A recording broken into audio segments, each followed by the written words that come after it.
नमस्कार दोस्तों, आप सभी का मेरे यूट्यूब चैनल पाल एकेडमी में स्वागत करता हूं। आज मैं अपने चैनल पर आप लोगों के लिए लेके आया क्लास 12th का चैप्टर 7 है आपका अल्टरनेटिंग करंट प्रत्यावर्ती धारा वाले लेसन में एक टॉपिक है ट्रांसफार्मर। आज हम ट्रांसफार्मर के बारे में जानेंगे। जैसे ही हम ट्रांसफार्मर की गहराई में जाएंगे हमारे मन में आपके मन में जिज्ञासाएँ आएंगी कि जो हम दैनिक जीवन में देखते हैं, जो खंभों पर बिजली विभाग के खंभों पे रोड किनारे लगे रहते हैं वही ट्रांसफार्मर है, उसी के बारे में अध्ययन करेंगे। देखिए ट्रांसफार्मर में हम रचना पढ़ेंगे, इसकी कार्यविधि पढ़ेंगे और इसका मैथमेटिकल फंडा पढ़ेंगे कि किस तरीके से मैथमेटिकल कैलकुलेशंस होते हैं इसमें। और इसमें हम पढ़ेंगे कि ट्रांसफार्मर कितने प्रकार के होते हैं। तो सबसे पहले जो ट्रांसफार्मर है उसके बारे में बात करते हैं, कैसे रचना किया जाता है इनका। तो इसमें पटलित लोहे की क्रोड होती है। पटलित रूम इसलिए भंवर धारा के बारे में अपने पढ़ चुके हैं, भंवर धाराओं से बचाने के लिए होते हैं इस टाइप के पटलित क्रोड रखे जाते हैं, जिसमें विद्युत रोधी यानी कि जिसमें आपस में शॉर्ट सर्किट ना हो तो इसके ऊपर पॉलिश होता है कि एक दूसरे से टच हो तो शॉर्ट सर्किट ना हो। तो विद्युत रोधी तांबे के तार के फेरों के लपेट लपेट कर कुंडली बनाई जाती है। आप देख सकते हैं इसमें दो कुंडली है, एक को हम प्राथमिक कुंडली कहते हैं, दूसरे को द्वितीयक कुंडली कहते हैं। प्राथमिक कुंडली हमारा एसी मेन से लगा रहता है, जो बिजली घरों से आने वाले जो कनेक्शन उधर वायर से लगे रहते हैं, और जो हमारे घरों में सप्लाई आती है वो हमारी द्वितीयक कुंडली से जुड़ा हुआ रहता है। इसमें ट्रांसफार्मर दो प्रकार के होते हैं, एक उच्चाई ट्रांसफार्मर और एक अपचाई ट्रांसफार्मर। सबसे पहले इसके हम रचना के बारे में देख लेते हैं। साइड में आपको नोट्स मिल जाएंगे। रचना देखिए कि इसमें नर्म लोहे की पटलित क्रोड पर तांबे के विद्युतरोधी तार की अलग अलग दो कुंडलियां लपेटी जाती हैं। आप देख सकते हैं दो कुंडलियां हैं, तांबे का विद्युतरोधी तार है।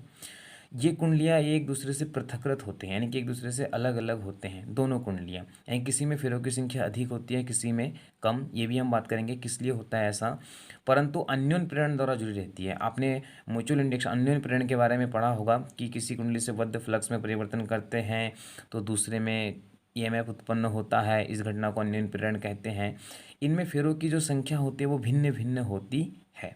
इनमें से एक को हम प्राथमिक तथा दूसरे को द्वितीयक कुंडली कहते हैं। प्राथमिक कुंडली को एसी मेन से तथा द्वितीयक कुंडली को बाह्य परिपथ से जोड़ते हैं।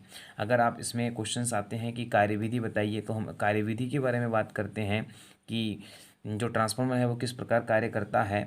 जब प्राथमिक कुंडली के सिरों को हम एसी स्रोत से जोड़ते हैं तो द्वितीयक कुंडली में धारा लगातार बदलती रहती है। तो जो कुंडली है प्राथमिक कुंडली, उसमें धारा का मान लगातार बदलती रहती है, जिससे उसके जो निकटवर्ती द्वितीयक कुंडली होती है इसमें बद्ध चुंबकीय फ्लक्स के मान में परिवर्तन होता रहता है।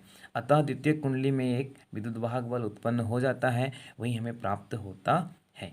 ये था आपकी कार्यविधि ट्रांसफार्मर के बारे में। अब हम बात करते हैं कि ट्रांसफार्मर कितने प्रकार के होते हैं।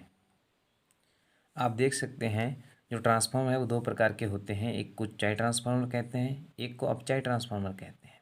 उच्चाई और अपचाई में बस प्राथमिक और द्वितीयक कुंडली में जो फेरों की संख्या होती है उसके पर निर्भर करता है कि अगर प्राथमिक कुंडली में फेरों की संख्या कम हुआ द्वितीयक कुंडली की अपेक्षा, आप देख सकते हैं इसमें प्राथमिक कुंडली में फेरे दूर दूर हैं, द्वितीयक कुंडली में पास पास हैं, तो जब ऐसा कंडीशंस हो तो हम इसे उच्चाई ट्रांसफार्मर कहते हैं। अर्थात ये निम्न वोल्टेज को हाई वोल्टेज में परिवर्तन करता है।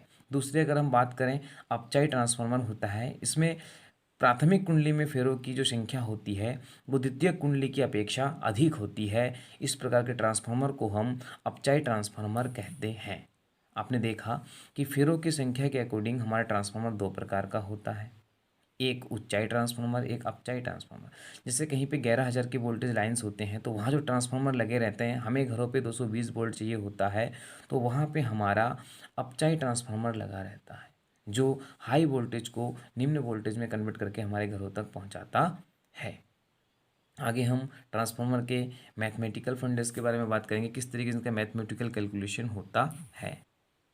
गणितीय विवेचना में बात करेंगे हम कि अगर जो हमारा प्राइमरी कुंडली है, प्राथमिक कुंडली जिसे कहते हैं, उसमें फेरों की संख्या एनपी है और द्वितीय कुंडली में यदि फेरों की संख्या आपका एनएस है तो प्रत्येक फेरे से बद्ध फ्लक्स भी कितना है आपका फाई है। तो हम फैराडे के नियम इसमें अप्लाई करते हैं। तो प्राथमिक कुंडली से बद्ध प्रेरित विद्युत वाहक बल, प्राथमिक कुंडली में कितना विद्युत वाहक बल है, इसके लिए हम फॉर्मूला यूज़ करते हैं प्राथमिक तो E P equals to minus का एन, तो एन पी साथ में आपका होता है del phi E upon del T, इसे मानते हैं समीकरण एक। यहाँ आप फाइव ई कर लीजिए। सेकंड द्वितीय कुंडली के लिए अगर बात करें तो ई एस सेकेंडरी विद्युत वाहक बल इक्वस टू एन एस और del phi E upon del T equation 2। इसको हम समीकरण एक को सॉरी, समीकरण 2 को हम समीकरण 1 से डिवाइड करते हैं तो ये हमारा आता है E S upon E P equals to minus का एन एस और del 5e upon del T upon minus का आपका N P del 5e upon del T.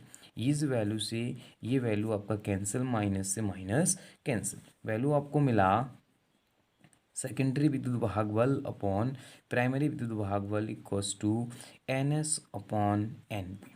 फेरों की संख्या और विद्युत वाहक बल में ये संबंध होता है। अगर इसको आप वोल्टेज में देखें तो V S upon V P और इक्वस टू आर, ये होता है आपका कांस्टेंट, जिससे जहाँ आर होता है परिवहन। देखिए यहाँ पे अगर आप इसमें शक्तियों की बात करें कि जो शक्ति होती है दोनों कुंडली में वो आपस में इक्वल होती है, यानी कि आप कह सकते